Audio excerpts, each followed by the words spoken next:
क्या सिर्फ एक हॉस्पिटल बिल आपकी पूरी ज़िंदगी की सेविंग उड़ा सकता है? सोचो 10 साल से थोड़ा थोड़ा पैसा बचाया, बच्चों के फ्यूचर के लिए, घर के लिए, रिटायरमेंट के लिए, और फिर एक रात घर में परिवार में किसी की तबीयत खराब होती है, हॉस्पिटल पहुंचते हो, डॉक्टर कहता है ट्रीटमेंट अभी शुरू करना पड़ेगा। उस वक्त आप बिल नहीं पूछते, आप सिर्फ बोलते हैं डॉक्टर बस पापा या मम्मी की जान बचा लो, सब ठीक कर दो। लेकिन कुछ दिन बाद हाथ में एक पेपर आता है, टोटल बिल 5 लाख या उससे ज़्यादा या उससे थोड़ा कम। और अचानक डर साफ बीमारी का नहीं रहता, एक सवाल आपके दिमाग में आता है कि मैं इतने पैसे कहाँ से लाऊंगा। क्योंकि मिडिल क्लास की फाइनेंशियल रियलिटी सैलरी आने वाले दिन नहीं, इमरजेंसी वाले दिन पता चलती है। हम खुद को सिक्योर समझते हैं। देखो भाई, हमसे बहुत लोगों की ज़िंदगी ठीक चल रही होती है, सैलरी हर महीने आ रही है, ईएमआई टाइम पे जा रही है, बच्चों की फ़ीस भरी जा रही है, कभी बाहर डिनर पर भी अगर गए हो, साल में एक ट्रिप भी, अकाउंट भी, थोड़ा सेविंग भी है, तो हमें लगता है कि हाँ भाई फाइनेंशियल सब कुछ ठीक है। लेकिन फाइनेंशियली ठीक होना और फाइनेंशियली प्रिपेयर्ड होना दोनों अलग बातें हैं। क्योंकि सैलरी अगर बंद हो जाए, घर में मेडिकल इमरजेंसी आ जाए, एक बड़ा अनएक्सपेक्टेड एक्सपेंस आ जाए, तब पता चलता है कि हमारी फाइनेंशियल वॉल कितनी स्ट्रांग थी या सिर्फ पेंट अच्छा था। मिडिल क्लास की असली दौलत ये नहीं कि वो कम कमाता है, असली टेस्ट ये है कि इमरजेंसी आने पर कितने दिन बिना टूटे खड़ा रह सकता है। सेविंग बनने में साल, जाने में कुछ पल काफ़ी होते हैं, और यही सबसे पेनफुल पार्ट है। सेविंग बनती कैसे है? एक साथ 5 लाख नहीं बचते, 5,000 महीने, 10,000 अगले महीने, बोनस आया, थोड़ा बचाया, फ़ोन बदलना था अगले साल लेंगे, उसको नहीं, फैमिली ट्रिप प्लान करनी थी उसको पोस्टपोन किया, पापा की ज़रूरतें थी उन्होंने पोस्टपोन किया, मम्मी ने कुछ ख़रीदना था उनको छोड़ दिया। धीरे धीरे 1 2 3 ऐसे करके धीरे धीरे अमाउंट करके 5 लाख या 10 लाख आप जोड़ते हो। सिर्फ पैसा ही नहीं जुड़ा होता है, एक साल जुड़ा होता है, फिर हॉस्पिटल में कुछ दिन, और वहीं सेविंग तेज़ी से निकल जाती है। Test, medicine, room, procedure, treatment, और आप मोबाइल बैंकिंग में बैलेंस कम देखते हो। सेविंग अकाउंट में सिर्फ पैसा नहीं होता, उसमें आपकी ज़िंदगी के पोस्टपोन किए हुए छोटे छोटे पल, छोटे छोटे लम्हे, छोटे छोटे सपने भी होते हैं। हमसे मुश्किल चॉइस, सबसे मुश्किल चॉइस अगर, और हॉस्पिटल में सबसे पेनफुल मोमेंट अगर होता है, एक इंसान इमोशनल भी होता है और उसी समय फाइनेंशियल डिसीजन भी लेने पड़ते हैं। आपका अपना कोई बेड पर है और आपका दिमाग साइमल्टेनियसली उसी वक्त कैलकुलेट कर रहा है कि इंश्योरेंस कितना कवर करेगा, कैश कितना है, एफडी तोड़ें, क्रेडिट कार्ड, रिलेटिव को फ़ोन करें, लोन। इमेजिन करो उस फीलिंग को। एक तरफ आपका दिल बोल रहा है जो करना है करो, बस इन्हें ठीक कर दो। दूसरी तरफ दिमाग कह रहा है कि लेकिन पैसे, और ये सिचुएशन किसी फैमिली को फेस नहीं करनी चाहिए। लेकिन रियलिटी में फाइनेंशियल प्लानिंग का महत्व अक्सर हमें इसी समय समझ में आता है। हमारी बीमारी पहले से अपॉइंटमेंट लेकर नहीं आती, लेकिन उसके लिए फाइनेंशियल प्रिपरेशन पहले से करनी पड़ती है। इंश्योरेंस है ना भाई? अब आप बोलेंगे कि मेरे पास हेल्थ इंश्योरेंस है, ग्रेट, होना भी चाहिए। लेकिन अगला सवाल, क्या आपको पता है उसमें कवर्ड क्या है, कितना कवर है, कौन से हॉस्पिटल नेटवर्क में है, कैशलेस कैसे काम करेगा, वेटिंग पीरियड क्या है, कोपे है, डिडक्टिबल है, रूम रिलेटेड लिमिटेशन या एक्सक्लूजन क्या है। कई बार हम पॉलिसी लेते वक्त ले लेते हैं क्योंकि ऑफिस से मिली हुई है या एजेंट ने कहा कि सब कवर है, और हमने आंख बंद करके उस पर भरोसा किया और ले ली।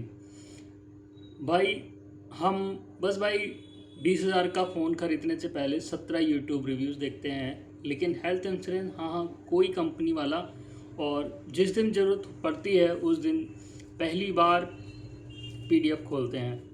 इंश्योरेंस होना इम्पॉर्टेंट है, लेकिन उससे भी इम्पॉर्टेंट है ये जानना कि आपका इंश्योरेंस एक्चुअली करता क्या है। कंपनी इंश्योरेंस पर पूरा भरोसा एम्प्लॉयर हेल्थ कवर बहुत यूज़फुल बेनिफिट हो सकता है। लेकिन एक अनकम्फर्टेबल क्वेश्चन पूछो, अगर कल जॉब चली गई तो, या कंपनी चेंज कर दी, या फैमिली की नीड्स बदल गई, या प्रोवाइडेड कवर आपकी सिचुएशन के लिए पर्याप्त नहीं रहा। हम जॉब को सैलरी से जोड़ते हैं, लेकिन कई फैमिलीज़ के लिए जॉब के साथ मेडिकल प्रोटेक्शन भी जुड़ा होता है। इसीलिए आपकी पूरी सेफ्टी एक एम्प्लॉयमेंट बेनिफिट समझकर छोड़ देना कम से कम रिव्यू तो मांगता ही है। अपने परिवार की सिचुएशन समझो, parents, spouse, children, existing cover, emergency, saving, फिर डिसाइड करो कि प्रोटेक्शन एडिक्वेट है या नहीं। जॉब आपका इनकम सोर्स हो सकती है, लेकिन आपकी पूरी फैमिली की फाइनेंशियल सेफ्टी सिर्फ एक आईडी कार्ड पर डिपेंड नहीं होनी चाहिए। इमरजेंसी फंड बोरिंग लगता है जब तक इमरजेंसी नहीं आती। अब आते हैं सबसे बोरिंग फाइनेंशियल सब, इमरजेंसी फंड। इसका कोई कूल इंस्टाग्राम रील नहीं बनता। New car exciting, new phone exciting, vacation exciting, emergency fund भाई बाद में देखेंगे। लेकिन इमरजेंसी फंड का काम आपको रिच फील कराना नहीं है, उसका काम है कि बिल्कुल मुश्किल वक्त में आपको डेस्परेट डिसीजन लेने से थोड़ा बचाना। हर फैमिली का रिक्वायरमेंट अमाउंट अलग होता है, इसलिए कोई रैंडम इंटरनेट नंबर कॉपी करने के बजाय अपनी मंथली इसेंशियल एक्सपेंस देखो, डिपेंडेंट्स देखो, इंश्योरेंस देखो, जॉब स्टेबिलिटी देखो, और धीरे धीरे इमरजेंसी बफर बिल्ड करो। 5 लाख एक दिन में नहीं बनेगा, लेकिन शुरुआत 5,000 से भी हो सकती है। इमरजेंसी फंड आपको अमीर नहीं बनाता, लेकिन इमरजेंसी में गरीब होने से बचाने में मदद कर सकता है। हम गलत चीज़ों के लिए पहले से प्लान करते हैं, और हमारी ज़िंदगी का आयरनी देखो।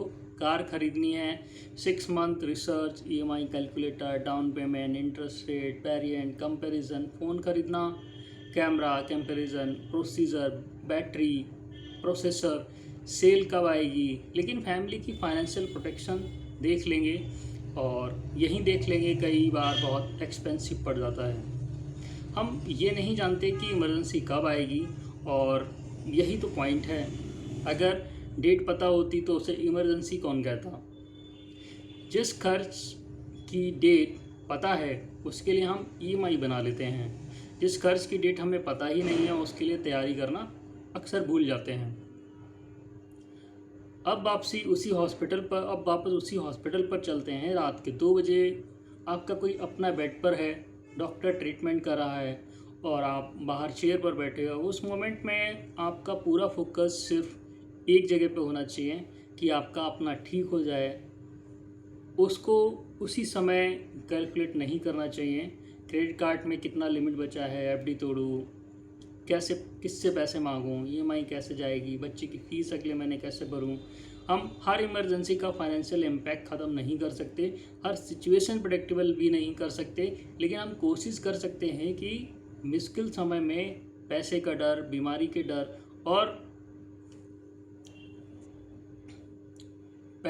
बीमारी के डर से बड़ा ना हो जाए।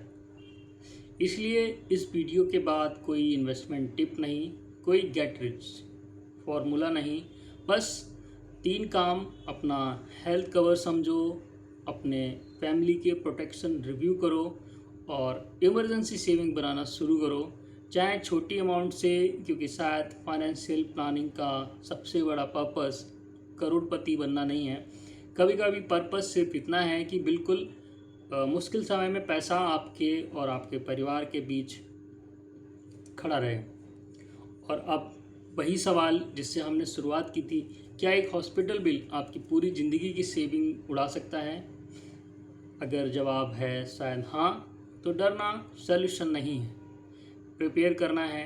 क्योंकि मिडिल क्लास की फाइनेंशियल सिक्योरिटी सैलरी से नहीं, बिल्कुल मुश्किल वक्त के लिए तैयारी से पता चलती है। और कमेंट में एक चीज़ ज़रूर बताना, अगर कल आपके पर घर मेडिकल इमरजेंसी आ जाए, क्या आप फाइनेंशियली प्रिपेयर्ड हैं? मैं हूं नवनीत, और यह है फैक्ट आजकल मिडिल क्लास फाइल्स। हर टॉपिक असली बात। जय हिंद दोस्तों। चैनल को सब्सक्राइब करना ना भूलें, प्लीज़ सब्सक्राइब करें।